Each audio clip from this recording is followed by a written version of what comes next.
Tota is a lonely orphan living with a beautiful blonde. To show you a little peek as a reward. I'm not interested. One day, he discovers she's a vampire.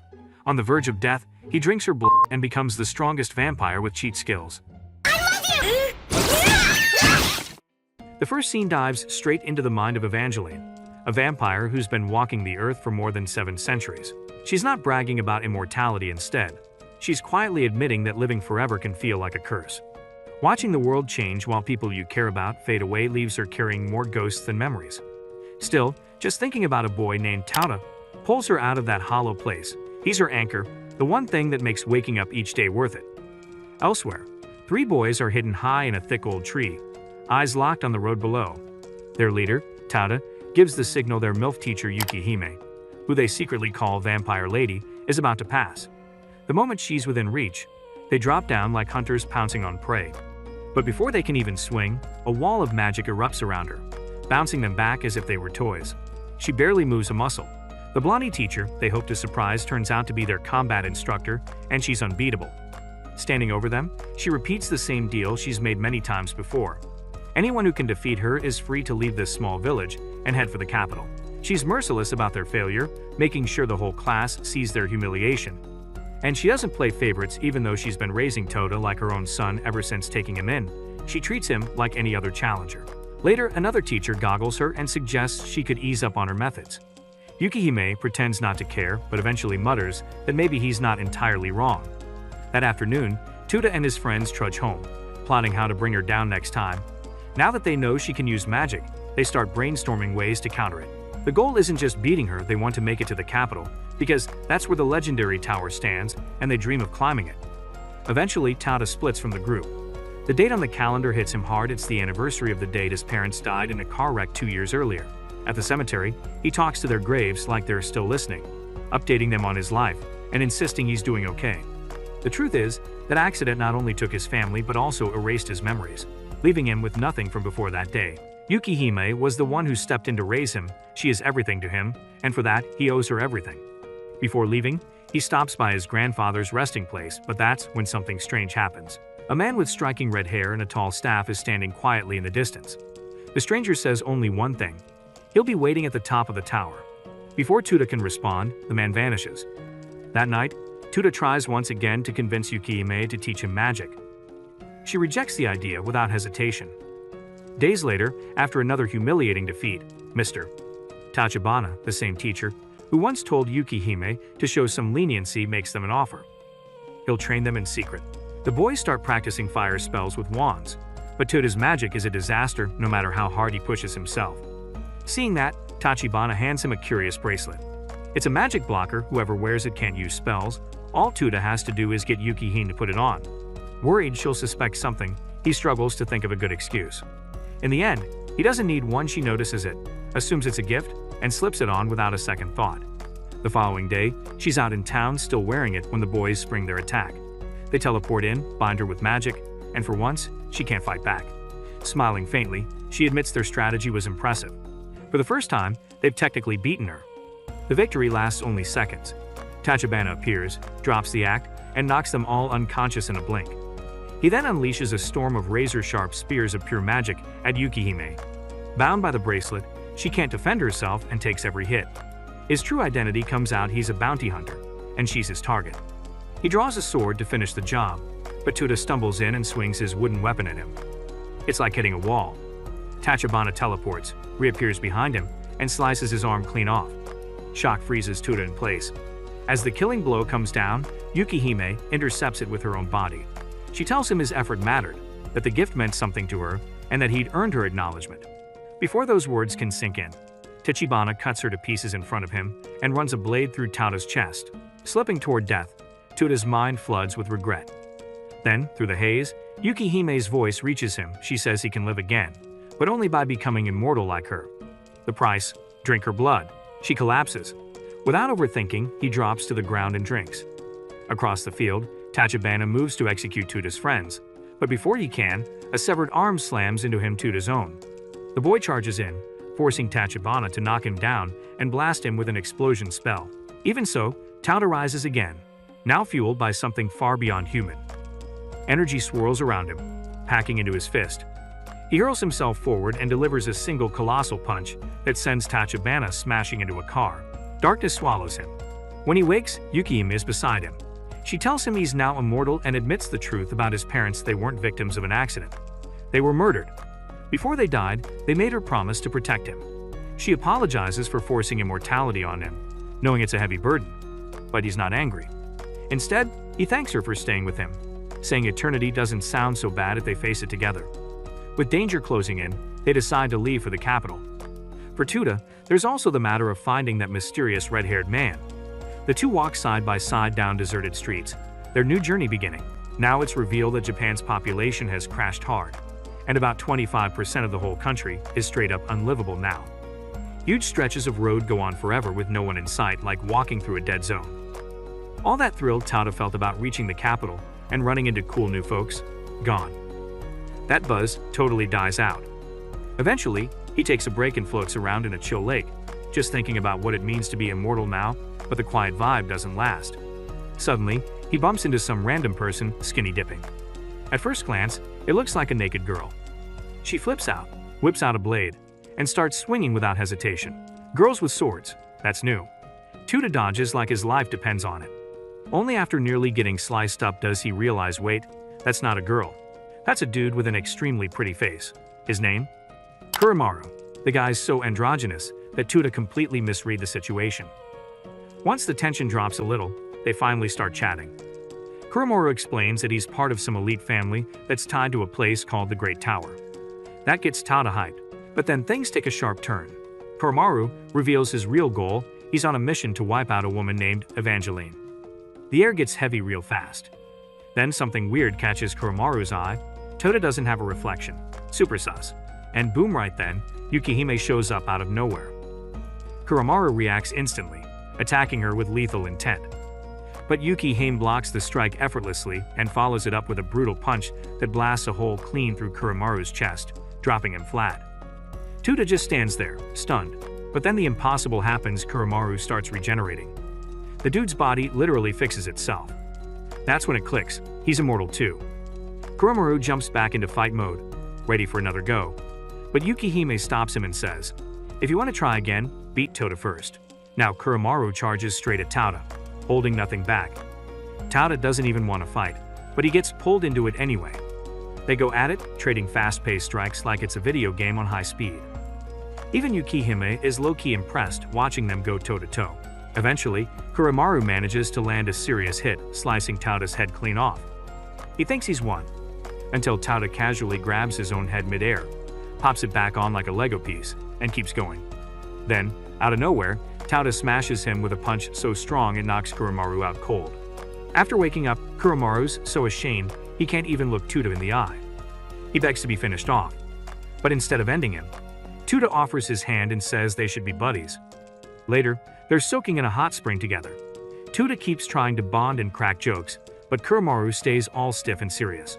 Even after they sign a contract to be on the same team, Kuramaru keeps his emotional walls up. So, being the impulsive dude he is, Tota decides to climb a cliff just to spy on Yukihime and mess around. Kuramaru wants no part of it, but that doesn't stop Tota. At the top, he spots a tiny blonde girl and realizes, oh snap, that's Yukihime's real form. The tall adult version is just a disguise. Then, things get weird. She throws him a wild challenge. If you can snatch my towel, I'll let you see me naked. But Tota just shrugs and says he's not into flat-chested girls, which earns him a blizzard attack right in the face. She launches an ice storm so powerful it sends him flying off the cliff. Luckily, Kuramaru catches him mid-fall and launches him back up like a slingshot. In mid-air, Tota grabs the towel, technically winning the game. But when Yukihime actually starts undressing, he's like, nah, I'm not into older women either. That gets him stomped into the ground repeatedly. On the bright side, the whole thing finally makes Kuramaru laugh. The icy vibe between them finally melts. He agrees to officially roll with the team and even accepts Yukihime's offer to be her student. Now they've got their squad locked in and are back on the road toward the capital. Along the way, they start wondering what if there are other immortals out there. That gives Tota an idea. He wants to gather all the immortals and do some good with their powers. Yukihime just smiles. She's been there before. In fact, she reveals she already did that. She and an old friend created an actual organization of immortals, exactly what Tota was imagining. It's called Yukihime. The scene shifts. Now they're cruising across the water on a boat, heading toward Yukihime's hidden HQ. Tota's bouncing with excitement. Meanwhile, Yukihime is having a serious convo with her squad member Karen. Karen can't stand Tota. She thinks he's an annoying brat who doesn't show any respect. But Yukihime explains the truth. Both Karen and Tota are some of the strongest people in the group, which is why they need to get along. Once they reach the base, Tota meets two more people, Gengoro and Iku. They give him the tour and explain how Yukihime works. It's a crew made up of immortals, magic users, monsters, and all kinds of supernatural beings. Before Tota and Kuramaru can be official members though, they've got to pass a test. All they have to do is land one solid hit on their assigned opponent within a week. Karen chooses to go up against Tota. Gengoro takes on Kuramaru. As soon as it kicks off, Tota charges Karen, but she blocks him with a giant hammer like it's nothing. Kuramaru tries his best against Gengoro, swinging over and over, but nothing lands. Later, both of them are wiped out, confused and annoyed. They're stuck. That's when they notice a girl named Shinobu struggling with garbage bags. She trips, and they help her out. Turns out she's just a normal human with no powers, working at the base's inn. Tota offers to help her with chores to clear his head. At one point, they're carrying dishes down to storage when Tota hears a strange voice in his head. Curious, he follows it down some stairs to a huge cave. There's a weird building there, and inside, they meet a messy, drunk-looking guy named Jinbei. Surprise! Jinbei's actually Yukihime's number 2 strongest warrior, right behind Yukihime. He shows Tota a special sword, locked in a massive stone block. It was crafted by a powerful mage. Jinbei tells him to give it a shot. At first, Tota isn't into it, but eventually he tries. It's super heavy and refuses to budge. Jinbei starts talking about the sword's history, but then that same mystery voice talks to Tota again. He listens, tries one more time, and finally pulls the sword free. Turns out, the voice is coming from the sword itself. It can talk. Its name? Kurobo. Kurobo's kind of sassy and says it picked Tota to be its new partner because it was bored. Jinbei, clearly expecting all this, explains that whoever can master Kurobo gets the ability to mess with the sword's weight, super useful for combat. But it won't be easy. Tota's got to train hard. He and Kuramaru start putting in serious work, sharpening their moves, and syncing with their weapons. Finally, trial day comes. Kuramaru takes on Gengoro again and gives it everything. Gengoro still dodges and blocks like a pro, but admits Kuramaru has come a long way. Still, he says Kuramaru's style is too easy to read. That's when Kuramaru flips the script. He remembers how Tota fought, taking a hit to land a bigger one. So he lets Gengoro cut off his arm, uses the opening, and stabs him from behind. The gamble pays off. Kuramaru wins. He passes the test and becomes an official Yukihime member. Later, Tota was still fighting Karen. He kept swinging his sword at her again and again, but she was too fast, dodging, blocking, and moving like it was nothing. Then he did something clever. He used his sword's strange power that can mess with how heavy it is, that made Karen lose her footing for a second. Right as he was about to take the win, a loud scream snapped him out of it. He turned his head and saw Shinobu in big trouble. Huge monster-looking creatures had shown up out of thin air and were surrounding her. Tota didn't think twice. He stopped the fight and ran toward her, but Karen held him back. She told him not to rush in yet. She stepped in first, distracting the monsters, giving Tota the chance to get Shinobu out of there. Once she was safe, he returned to the fight. He cranked his blade's weight all the way up and launched himself at the monsters like a comet crashing from the sky. The ground exploded when he landed, and the beasts were destroyed on the spot. Not long after, Yukihime showed up and told them they did well. She also said those monsters probably broke out from somewhere deep inside the base. Then they realized the time limit for the test had already ended. Tota asked for a few more minutes to keep fighting Karen, but she shook her head. Then she smirked and said that earlier slip-up might actually count as a hit, so technically, he passed. With the test over, Yukihime gave Tota and Kuramaru their first real task. Their job was to team up with Karen again and take care of the remaining monsters that had gotten away. They were sent to a forgotten part of the city called District 21.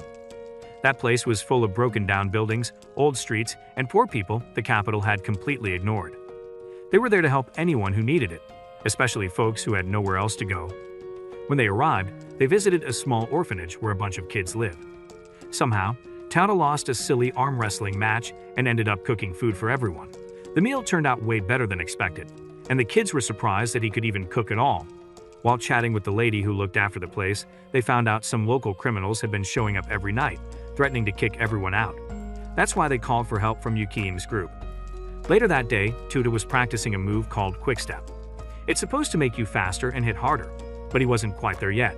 Just when he thought he had it, some random guy appeared and knocked him flat with one punch. The guy told him he was doing it wrong, but Tota wasn't in the mood to listen. The stranger explained that he was a fighter who travels from place to place and offered to teach him hand-to-hand combat. But Tota turned him down. He said he was only trying to learn Quickstep so he could beat Karin in arm wrestling. She was the one who told him it would help. The guy decided to give him a quick demo. He started flying around the air like he was weightless, moving at crazy speed. Then he introduced himself as Kaido and said he liked Tota's spirit. He agreed to help train him. That night, Tota started a strange kind of training. He cooked and ate using only his feet. Everyone thought he'd lost his mind, but somehow, it actually worked. The next morning, he was already quicker on his feet. Kaido still wasn't satisfied though.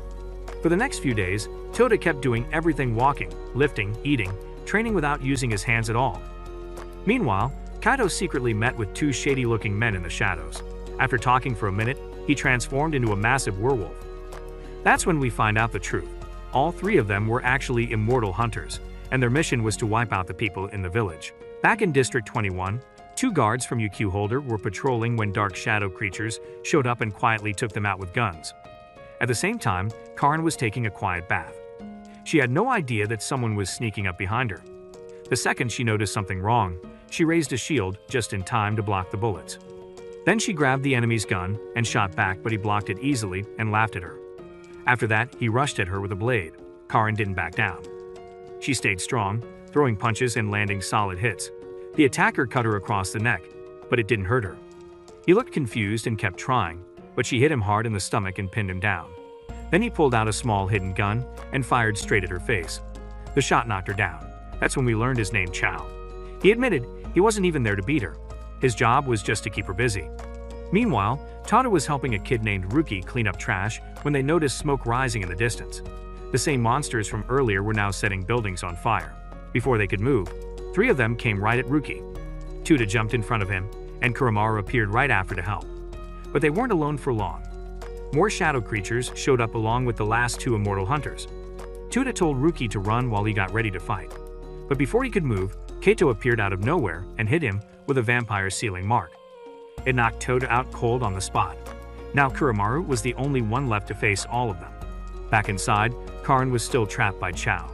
He used dark energy to pin her down and started torturing her slowly.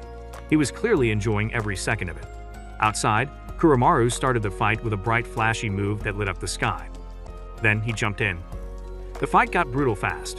Kuramaru lost an arm, but kept fighting and even managed to slice off Kaido's arm in return.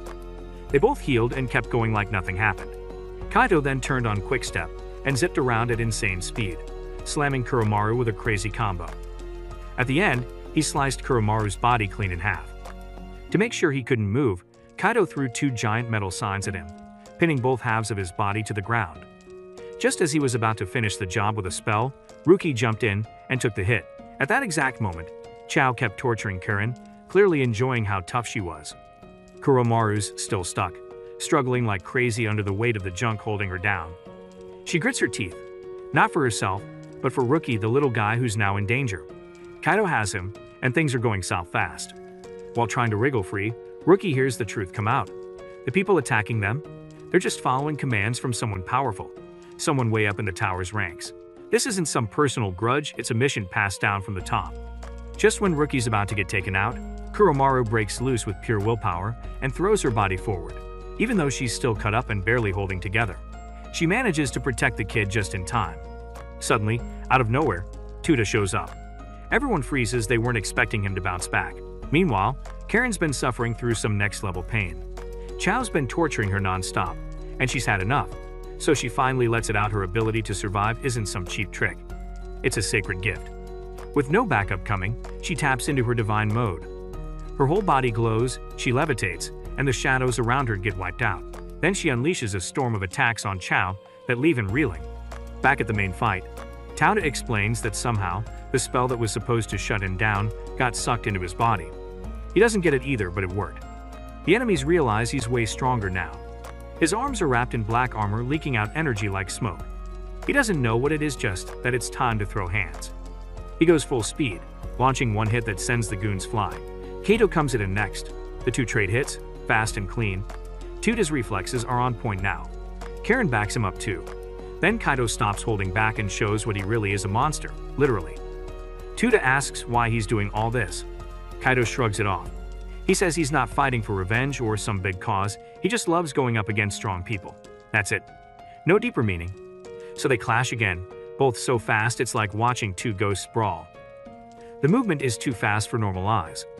At one point, Kaito grins and asks if Tota wants to be trained by him for real. Tota says nah. Then Kaito uses a killer move, something called Blazing Piercing Judgment. He moves faster than sound, drills through Toda's chest, and rips out his heart. Crushes it like paper. He starts chanting to end the match, but then something erupts. Toda's body sprouts massive wings darker than night. The pieces of his heart pull themselves back together like time reversed. A giant wave of dark energy explodes out of him. One of the attackers steps back, eyes wide, and whispers, "That's Arabe magic. It's a mythical type of power. Almost no one has it. Only two people in the world are known to use it, and one of them is Yukihime. The other? Standing right in front of them. It's not normal strength. It's beyond immortal. But it comes with a cost. If you go too deep, you lose who you are." Now filled with something wild and dark, Tota hurls punch after punch at Kaito. He doesn't stop. It's like a beast's fury. But right before the final blow lands, he freezes. Something inside him fights back. And in that moment, all the energy vanishes. He drops to the ground, barely breathing. Kaito, lying in pieces, admits he lost. But Tota won't take the win. He says that monster version of him wasn't the real him. They agree to settle it in the dumbest way possible, an arm wrestle. They lock hands. While pushing against each other, Tota tells Kaito that living just to fight is a broken way to exist. With one last push, Tota wins, not with power, but pure stubbornness. Kaito, down on the ground, tells him to finish it. Tota refuses.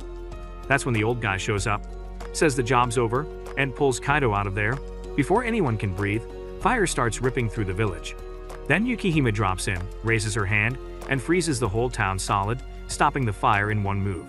Later, while everyone regroups, Yukihime tells Kuromaru that her fireworks signal was smart, it helped them find the others fast. Right after, the enemies show themselves one more time. The old man sees Yukihime and clearly knows her. She changes into her true self and greets him coldly. He opens a glowing door using his weapon, steps inside with Kaito, and disappears. That evening, the villagers throw a massive party to thank the squad. While eating, Yukihime explains that it's no accident Tota has Arabe powers, too, they're blood-related. But far away, hidden in the dark, someone watches Tota through a spy drone. Back at the hideout, Kuromaru realizes something's changing inside her. Every time she sees Tota smile at Shinobu, something burns in her chest. Jealousy. Hard. Later, she's soaking in the bath, lost in thought, when Karen walks in and freezes. Kuromaru's secret is out. She's a girl? Pressed for answers, Kuromaru admits the truth. People from her family are born with both sides. At 16, they get to decide which path they want to walk. Karen doesn't take it lightly. She throws hands, yelling and asking what choice she's going to make. She even tells Kuromaru to stay a girl just to stop Tota from getting close to Yukihime. She knows how Kuromaru feels. Then Aiku shows up and casually drops an idea. Soon after, Kuromaru shows up dressed cute, calling herself Kuryu and pretending to be her own cousin. She asks Tota to hang out with her in the capital. He says yes instantly. They grab a jet ski from Shinobu and head out. While riding through the base levels, they pass a small girl acting weird, but Tota ignores it. The rest of the day is peaceful. They explore the city. Kuromaru's heart is racing the whole time. She realizes she doesn't just admire Tota, she's in love with him. Eventually, they reach the tower, not realizing someone's been spying the whole time. Elsewhere, Yukihime talks to Jinbei. She's uneasy about what's inside Tota. It might not be evil, but it will attract dangerous people like the man watching through the drone, Fate Avarunkus. Back at the tower, Tota and Kuromaru arrive. He's all smiles. She's thinking maybe she's got a shot with him. He even compliments how good she looks as a girl. Just when she's about to confess, boom. Chao returns and locks Tota in shadow chains. Another fighter shows up and charges at Kuromaru with a bunch of swords. She tries to defend herself, but her strength feels off. She wonders if it's because she's in her girl body. She gets knocked down and watches them drag Tota away. Furious, she unleashes her power and hits back hard. She nearly beats them, but one of them tackles her through the tower wall. They both fall. While dropping through the sky, she takes another hit and blacks out. When she wakes up, Chao is there. He wraps her in shadows too. As she's pulled under, she remembers all the moments with Tota. She forces herself to keep going. One final push. She breaks free, smashes Chao with a huge punch, and saves Tota, now back in her male form. The police show up and the enemies vanish. Later, Kuromaru tells Tota what happened, but still pretends Kuryu is just her cousin. She says she doesn't care which body she has, she just wants to be by his side. Then Tota says something wild. He thought Kuryu was gorgeous, like, marry this girl kind of gorgeous. Now Kuromaru doesn't know what to think anymore. Back at the underground base, that weird little girl finally gets introduced. Her name's Kiri. Turns out she's been off on her own, doing some kind of strange spell with sand. When Iku asks her what she's up to, she basically just says, something wild's about to happen, and leaves it at that. Meanwhile, Tota and Kuromaru rejoin the others. When Tota spots Kiri, she walks straight up to him and demands a talk alone. No greetings. No hi. Just follow me. So they head into a quiet alley, and out of nowhere, she starts acting like she's his boss. She claims he failed her somehow, like he was supposed to protect her, but he's just standing there going, "What are you even talking about? We've never met." Before she can explain, something slices across her neck at lightning speed. She drops. Blood's everywhere.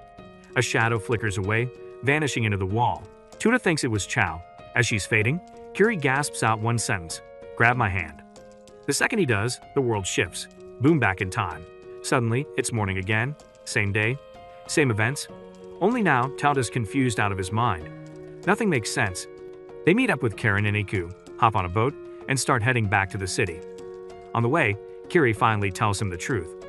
That ritual she was doing, it lets her set a checkpoint in time. If she dies, everything jumps back to that exact moment. Anyone she's holding gets pulled back with her. She says she's been stuck in that same death loop over and over, but could never bring Tota with her until now. And she's mad about it. She warns him that something massive is coming, and whether he likes it or not, he's right in the middle of it. Flash forward, they return to the alley again. Same setup. Kiri starts talking about someone she met during a secret tower meeting. But before she can say who it was, bam, Chao attacks again. This time, Tota's ready. He blocks the blade, then turns Kurobo up to an absurd level and slams Chao so hard into the sky, it's like Team Rocket blasting off. Kiri keeps going. She says she saw what's coming.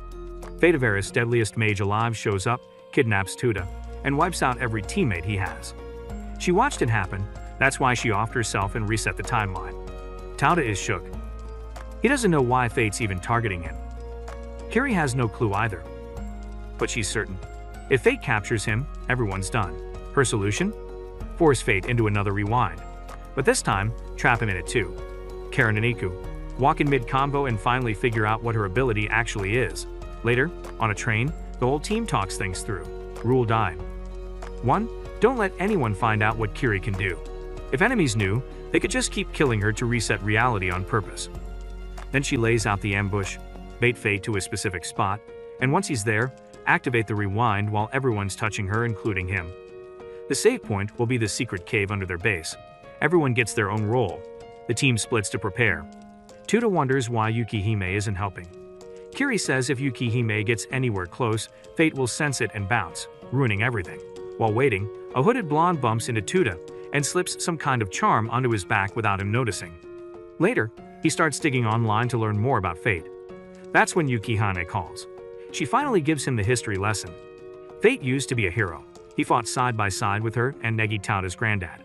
But after Negi died, Fate flipped sides and went dark. She warns him don't fall for anything he says. After the call, Tota starts wondering, did Fate have something to do with his memory loss, or his parents' deaths? Eventually, Iku spots Fate using satellite tracking. They're ready. The plan? Fire a space laser from orbit at the exact moment he walks into position. But right before the blast can launch, Tota spots some old friends from his village, right near the target zone. He yells for them to cancel the shot. Lasers off the table. The friends walk up and say hi. Tota tries to stay chill and not blow his cover. Meanwhile, one of Fate's goons sneaks up behind Iku and chops off the arm holding the controller. At that moment, Fate walks right up to Tota and calmly says he knows everything about him, his crew, their hideout. He says unless Tota cooperates, everyone nearby dies. Tota doesn't flinch. Instead, he yells loud enough for civilians to hear. There's a threat inside. That clears the area. Karen appears and lands a surprise hit. Tota jumps in too. Together they go for a tag team strike. Fate blocks with magic, but Tota increases Kurobo's weight and shatters the shield. Just then, Iku regains satellite access and launches the orbital blast. Boom. It hits dead center. The squad jumps into action. Kuromaru and Kiri rush toward Fate. As he struggles to absorb the beam's energy, Kiri grabs him. Two others touch her at the same time. Almost there. But before she can link with the rest, she freezes. Literally, her body turns into solid stone. Everything falls apart. The window to rewind is gone. The group panics. Should they retreat? Tota refuses.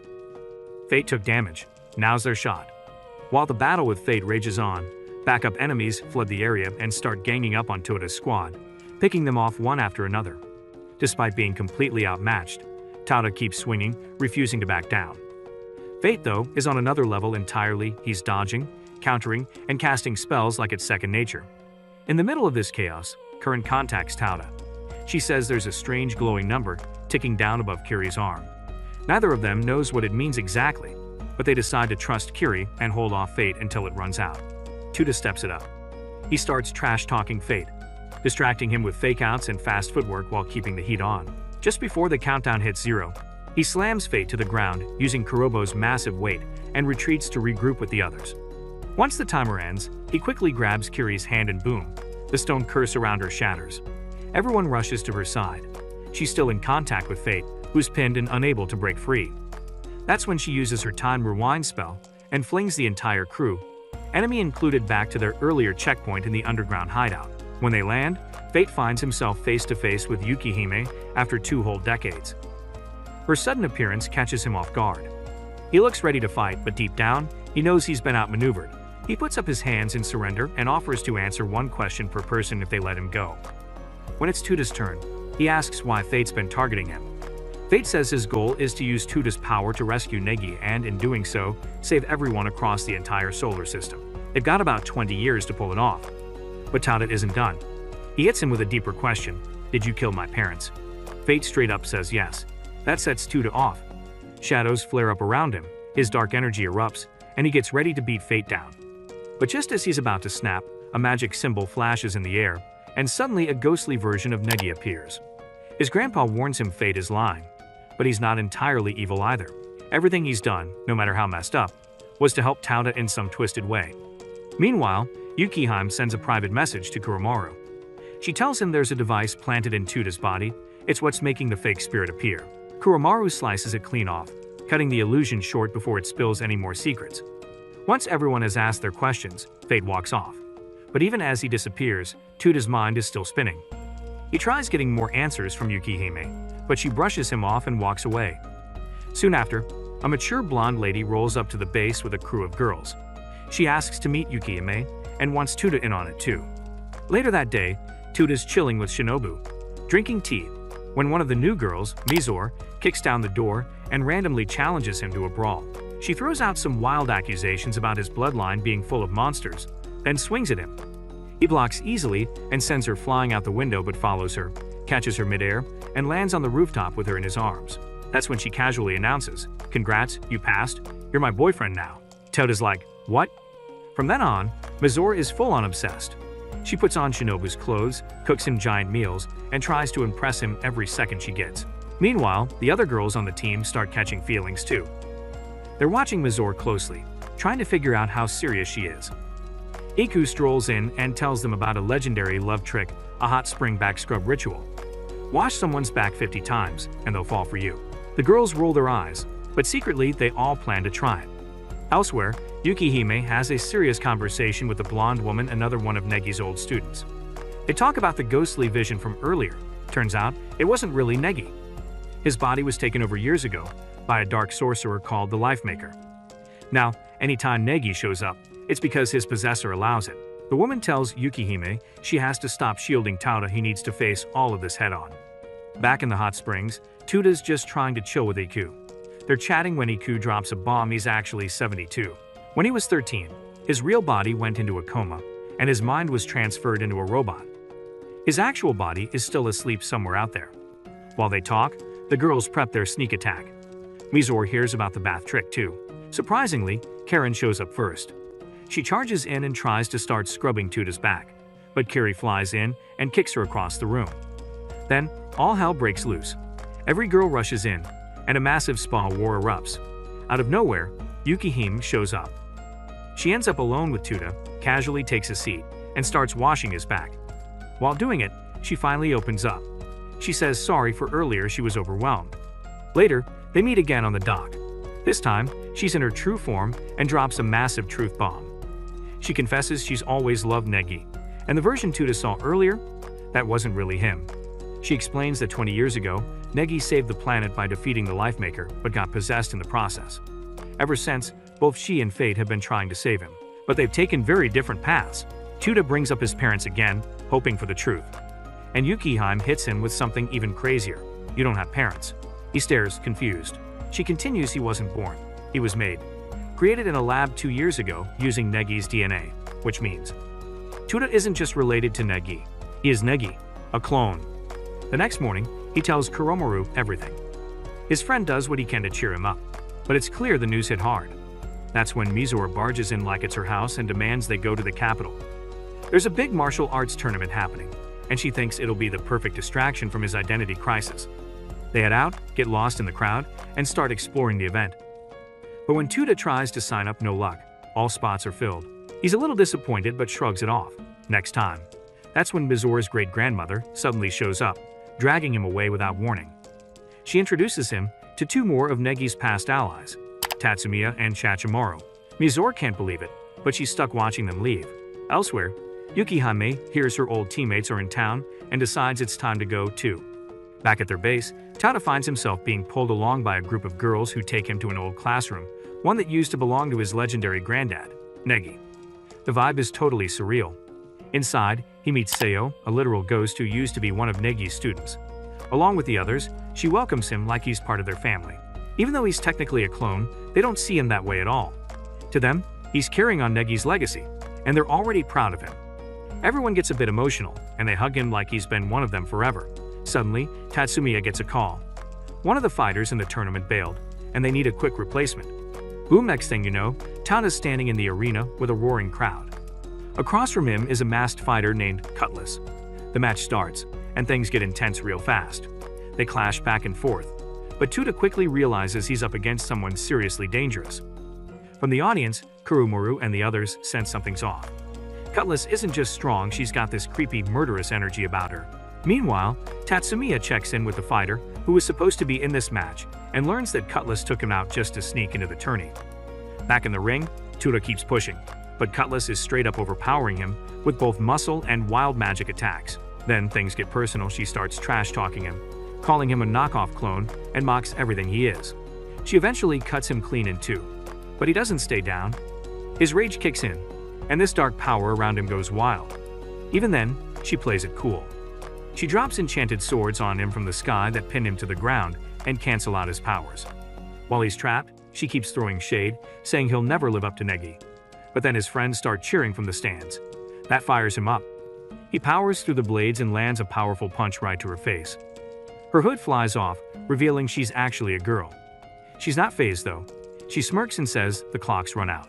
Then, like something out of a dream, Negi himself descends from the sky. But it's not actually him.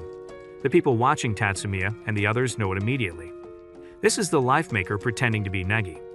He tells Tota he needs him to help save the world, but Yukihime suddenly bursts onto the scene, smashes the barrier around the arena, and exposes the truth: this is not her beloved Negi at all. Things go sideways fast.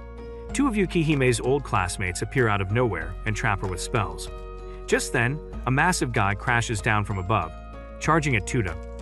Karen, Kuromaru, and Kiri all jump in to block the attack and hold the line. Yukihime fights through the magical trap and finally breaks free. The gang's all together now, ready to face off against this fake Negi and his goons. Kiri steps up, trying to talk her way out of the situation and stall for time. But one of the enemies has mind-reading powers and completely calls her bluff. Then, they drop a crazy truth bomb. Tota is the only perfect fusion between Negi and Asuna's bloodlines. He was never meant to live freely. They calmly ask him to come along quietly, Of course, Tota says no way. That's when a creepy voice echoes around him. A black vortex opens beneath him, and he's sucked into some alternate world. Everything goes dark. When he opens his eyes, he's glowing like a spirit, stuck in a dreamlike realm.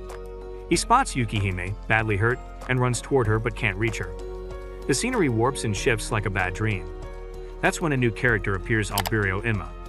He introduces himself as the wizard who made the sword Kurobo. Kurobo, not trusting this guy at all, tells Tota to be careful. This mage is powerful enough to beat even Yukihime if he wanted to.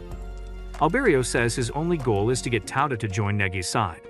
So, he shows him visions of the past, like the romance between Yukihime and Negi, then her love for Negi years later. At first, it looks sweet, but then Alberio drops the hammer and admits it was all fake. Just as Dream Yukihime walks up to Tota, a creepy woman, cloaked in shadows, shows up and traps her. Then Alberio stabs Tota in the back with multiple spears while he's distracted. The shadow woman steps forward and introduces herself as Yoldabath, the original Lifemaker. Without even hesitating, she cuts Yukihime in half, while Alberio uses gravity magic to keep Tota completely frozen. Even though he's been stabbed and can barely move, Tota drags himself across the ground, trying to reach Yukihime. Yalda tells him there's only one way to save her. He has to join her side. He finally crawls to Yukihime and picks her up. Through tears, she tells him all she ever wanted was someone to walk beside her under the open sky. That hits him hard.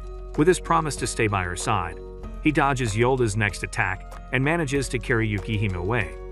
She explains that they're inside a world made entirely by the Lifemaker's imagination. Here, Yalda can bend anything to her will. But Yukihime still has one last move. She summons a magical shield around them, and together they charge in to end this fight. But it's chaos. Yalda keeps changing shape, looking like Nagi one moment, then Negi the next, completely messing with Yukihime's head. The illusions and attacks get so overwhelming that Tota gets taken down fast. He wakes up surrounded by fake girls, trying to drown him in a sea of red. At first, he panics and starts sinking. But then, someone new breaks through the nightmare. A girl appears and shatters the hallucination. Her name is Asuna, and she tells him she's his grandmother. She got inside while Yalda was busy messing with his mind. She waves to Yukihime, who also escaped the illusion, along with the rest of the team. Yalda tries to attack again, but Asuna blocks it like it's nothing. Then she drops a truth bomb. Even though they felt like they were trapped for hours, less than a second passed in the real world. Before time runs out, she explains everything she knows about the enemy. She looks at Tota and says the only way to stop Yalda is for him to survive exactly 37 seconds against her in a real fight.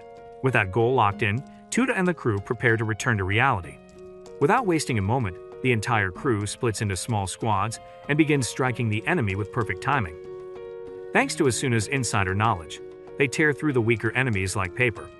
While all this is happening, Tota doesn't wait. He dashes straight toward the Lifemaker, eyes locked, ignoring everyone else around him. As the fight heats up, Tota tries to connect with the real Negi, buried deep inside, hoping to shake him free from the Lifemaker's control. But Yalda, now in full possession of Negi's body, unleashes a horrifying spectacle. A mountain-sized wave of spirits, all twisted and undead, charges at them like a ghostly tsunami. Right as things are getting out of hand, two flashes of steel break through the chaos. Evangeline and Fate arrive, blades drawn. Fate immediately casts a spell that clears the illusion around Negi, letting Tota see his real grandfather inside. Suddenly, the spirits of all four fighters rise together into the sky, coming face to face with Negi's true self. Fate explains the full strategy. He's been preparing to defeat the Lifemaker and save the world. Negi listens carefully and admits the plan has potential, but saving him personally is a long shot. With what little time they have left, Evangeline grabs Negi in a tight hug, clinging to what little remains of him.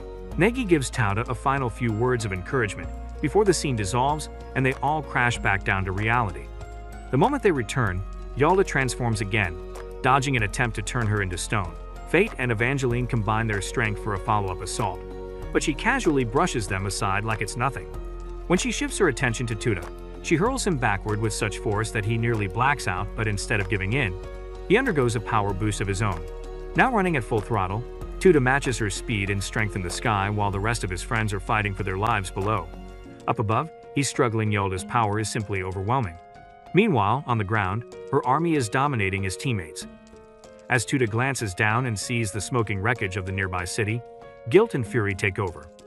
He goes berserk, launching a vicious flurry of attacks and turning the tide in his favor. But just when it seems like he's winning, One of Yalda's soldiers appears and drives a massive sword straight through his body. Tota crashes to the earth, blood pouring from his chest. Just as Yalda prepares to finish him, Kiri throws herself into the path, blocking the hit. Yalda hesitates, recognizing Kiri's deadly reset power. That's when the telepath girl blurts out Kiri's hidden feelings. She's in love with Tota. The moment softens the scene, until Cutlass appears like a devil and plunges a blade into Kiri's back. Cutlass digs into Kiri's mouth and pulls out a secret pill, her backup plan for resetting the timeline. The sight of this sends Tota into an uncontrollable rage. He tears through the restraints holding him down, but Kiri, barely conscious, begs him to hold off. She says everything's going perfectly. Right then, a massive glowing symbol lights up under everyone's feet, teleporting the entire group to a different battlefield. Waiting there are all of Neji's former students, who have set up a trap using their combined strength. They hit him with everything: magic, martial arts, coordination, creativity. Though brute force isn't enough, their teamwork helps Negi push back against the Lifemaker's grip. That's when Asuna shows up and wipes away the illusion completely, yanking everyone back to the real world. She steps up to Negi and he instantly recognizes her, a clear sign that a part of him is still inside. But it doesn't last. Yalda quickly takes over again and calmly says she's done here. Before vanishing in a flash of light, she tells Tota to meet her at the top of the Great Tower. Meanwhile, Jinbei and his team are out helping citizens escape the ruined city. Back at their base, Tota gathers his courage and confesses his feelings to Evangeline, even going as far as asking her to marry him. He says he made up his mind inside the illusion and wants to stay by her side no matter what. Evangeline gently turns him down. She tells him she doesn't need someone to protect her even if she does care about him. The other girls overhear the proposal and instantly tackle Tota, yelling at him for being so bold. Later, while relaxing in the hot springs, Kurumaru and the rest of the girls chat about the situation. Of course, the marriage proposal becomes the main topic. They start sharing their thoughts about Tota, some teasing, some serious, until Evangeline enters. The moment she does, they bombard her with questions about her history with him. That's when Evangeline hears the bombshell. She was Tota's first love. Those words hit her like a truck, pulling her into a memory from centuries ago. Back then, she was dying on a battlefield when a mysterious witch dragged her away to a floating castle. The witch made her a deal: defeat her in combat and earn your freedom. Evangeline fought time after time, but never won. Then one day, she discovered a boy sleeping inside the castle Tota. When he woke up and called her Yuki, she was confused. He seemed to recognize her, but she didn't remember him. Later, he asked if she knew someone named Evangeline. That name sent her into a panic. She screamed that Evangeline was just a distant relative. Then, she collapsed. Seeing her in that state, Tota brought her food and supplies. But instead of thanking him, she bit his neck and drank his blood. He didn't resist, he just watched her heal, realizing this had to be Yukihime. When he asked her name again, she said it was Kitty. Sometime later, when he offered to help her escape the witch, she vanished without warning. 2 years later, they met again during one of his training sessions. She noticed that there was something off about him, two chaotic forces battling inside his body. From then on, she helped him learn to control his power. But just like before, he disappeared again. When he finally returned, 4 years had passed, yet he claimed it had only been a week. One night, Evangeline fell asleep and dreamed of her family, but the dream twisted into a nightmare. Tota woke her up, clearly worried, and she asked if he saw what she was dreaming. When he said yes, she went berserk and started attacking him, leveling the castle with her magic. Eventually, he grabbed her wrists and told her the truth. He loved her. He wanted to be there for her, to repay everything she had done. The honesty shocked her, but just as he opened up, he realized something was wrong. Confessing his feelings to a version of Evangeline from the past didn't make sense. He backed off, and she exploded with fury again. Even then, he kept telling her she deserved happiness and love. She replied with the same story she always told about being cursed to live alone. But Tota didn't accept it. He shouted that she could have it all. She asked if he meant with him. He said no. Then he smiled and said she was meant to fall for someone else, a red-haired hero, clearly hinting at Negi.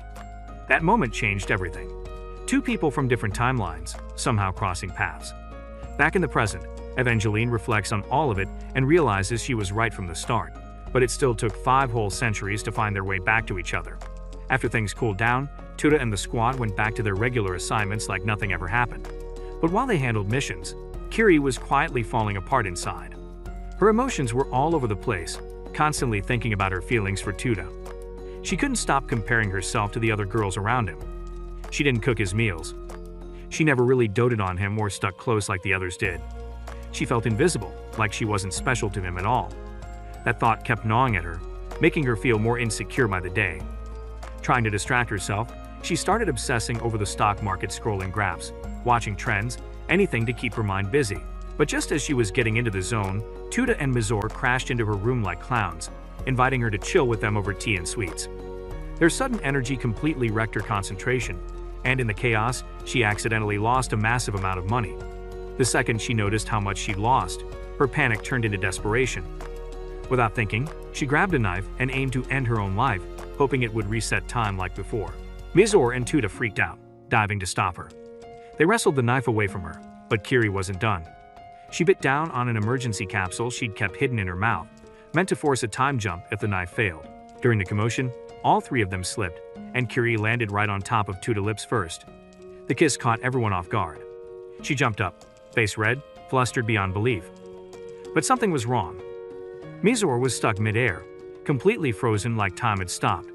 Tota figured it must have been some spell, but Kiri knew better. Her attempt didn't trigger a reset. Then she realized they had crashed right on top of her old save point and shattered it.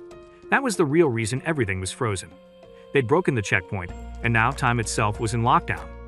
To confirm it, they wandered around the base.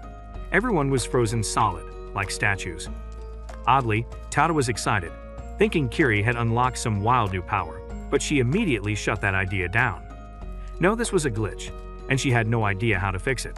While she went into panic mode trying to figure it out, Tota took advantage of the frozen world to train non-stop. He saw it as free time to level up. Hours turned to days, and somewhere in that strange stillness, they started bonding. One day, he looked her in the eyes and told her something that shook her. He saw her as his rock. The person who helped him survive his hardest battles, not just with plans and tactics, but emotionally too. That moment gave Kiri a sense of peace. For once, she felt like she truly mattered. But the calm didn't last. Later, she saw Tota gently taking care of Yukihime, fixing her hair, brushing her cheek, being incredibly soft with her frozen form. Watching how naturally he did it crushed Kiri. That one quiet moment told her just how deep his love for Yukihime went. Time didn't move, but it felt like her heart cracked. Months passed, 4 to be exact. Tota kept training every day like a machine. Kiri, on the other hand, was breaking down. The stress, the pressure, the loneliness, it all overwhelmed her. One day, while she sat crying quietly nearby, Tota tried cheering her up. He smiled and said everything would turn out okay. Then, almost as a side comment, he mentioned how he might climb the tower to see his grandfather since time wasn't moving. That hit Kiri like a truck. The way he said it so casually made her realize just how easily he could leave her behind. Tears welled up. She begged him to tell her if he hated her. He didn't know what to say. That night, they ended up sharing the same room. Unable to sleep and still emotionally raw, she slipped into his bed and admitted she didn't want to be alone. He didn't push her away. They lay there, wrapped up together. And in that quiet moment, he told her the thing she'd been aching to hear, that he'd never abandon her, that she could always count on him. The next morning, Kiri had an idea. Maybe kissing him again would fix everything, since the first kiss caused the mess. Shaky but determined, she leaned in and kissed him again. And boom, Mizore suddenly snapped back to life mid-fall, screaming. Everything and everyone in the base returned to normal like nothing had happened. Time had resumed. A few days later, Karin got dressed up and went to Yukihime's office for work.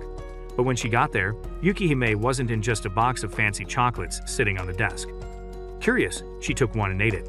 Not long after, Tota showed up and did the exact same thing. Later that day, the team got busy prepping for a bunch of new guests, checking into the inn, which doubled as their secret headquarters. After the group's recent heroic efforts in the city, their popularity skyrocketed. People wanted to meet them or just stay near the legends. While helping out, Tota suddenly marched up to Karin and dropped a bomb. He said he was in love with her. Straight up, he told her she was vital to him, and he needed her beside him to defeat whatever came next. Karin went bright red. She clearly had feelings too, but was too stunned to speak.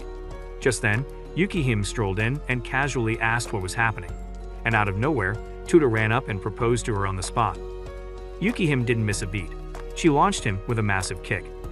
After that, she explained something horrifying to Karin. Those chocolates were actually laced with a truth serum. Anyone who ate them couldn't lie for half a day. Karin's face went pale. She'd eaten one, and now she couldn't shut up. Thoughts came flying out of her mouth unfiltered, especially around Yukihime. Panicking, she sprinted off to find Tota before he could blurt out anything worse. But it was already too late. Tota was on a confession spree, running around telling every girl he loved them. Every single one. Chaos spread like wildfire. Karen chased after him, trying to clean up the mess with every confused girl he left behind. Things got even crazier when he started confessing to the guys too, and even the visitors. Finally, Yukihime had enough. She used teleportation magic to blast him somewhere far, far away. In the next scene, he and Karen woke up in a weird realm that looked like a classroom punishment zone. They were being scolded by the universe. Karen tried not to show any emotion, even while Tota listed everything he loved about her one by one. She nearly lost it, then turned and ran away. She shouted that she couldn't fall in love with him because of her pride, but Tota didn't let her escape. As she turned to fight, her outfit magically changed into something fantastical. That's when she realized they were in a dream world. The two of them battled it out until Tota pulled a move that stripped her down to nothing, freezing her mid-attack, and there, he confessed again. He wanted her in his life for good. Karen finally cracked. Teary-eyed, she admitted her guilt. In the past, she betrayed someone she admired more than Yukihime. After that, she tried ending her own life but discovered she was immortal, cursed for betraying someone like a god. She said the world was full of pain, and she still didn't understand why Yukihime cared about someone like him, a clone. Tota didn't hesitate. He told her he still loved her. That immortality wasn't a curse, it was an opportunity they could use forever to make the world better. He reached out and asked her to join him in chasing that dream. She tried to stay quiet, holding her feelings in, but right as she was about to say something back, the dream shattered. They were suddenly back in reality, standing in front of Yukihime. And then Yukihime dropped the biggest twist: the chocolates were never laced with anything. Everything they said, all the raw honesty. It was all real. Karen stood in stunned silence, then turned and left without a word. Later, she soaked in the hot springs with Kiri, venting about everything that happened with Tota. Their peaceful moment was shattered when Mizore and Shinobu barged in, dragging him along. They were on a mission, wash his back 50 times again whether he liked it or not.